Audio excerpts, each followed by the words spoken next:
Il y a d'abord un sujet de marketing, un peu de communication. C'est quand même un peu bizarre d'avoir parlé de traçage numérique en espérant rassurer les gens et en leur demandant ensuite d'être volontaires à l'utilisation d'applications de traçage numérique, alors que si on regarde de près les technologies ou les protocoles qui sont proposés, notamment celui qui est proposé par l'INRIA, qui s'appelle le protocole Robert, on ne peut pas vraiment parler de traçage numérique. Donc déjà, il y a un problème de sémantique, de marketing du produit, à mon avis. Oui, t'as raison. Sur lequel, C'est-à-dire qu'au début, en fait, on a dit c'est une application pour traquer, et eux on dit non, c'est pour tracer, rien à voir. C'est pas du tracking, c'est du tracing.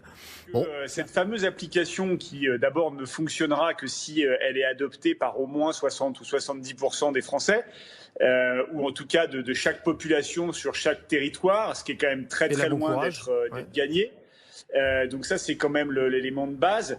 C'est qu'en fait, si on résume extrêmement simplement, ce sont des crypto-identifiants qui se côtoient, anonymes, mais simplement, il faut aussi un algorithme qui permet de dire si la proximité de ces crypto-identifiants, qui sont nous en réalité, est-ce qu'il y a eu un risque potentiel réel? Et pour que l'algorithme puisse détecter un risque potentiel réel, il faudrait qu'on soit certain des conditions dans lesquelles on peut transmettre le virus. Or, il y a encore beaucoup de questions de ce point de vue-là, d'un point de vue sanitaire, qui restent sans réponse, ou en tout cas sans réponse précise. Et tant qu'on ne peut pas alimenter l'algorithme de façon extrêmement précise sur la façon dont on va transmettre ou contracter le virus, ça rendra l'application relativement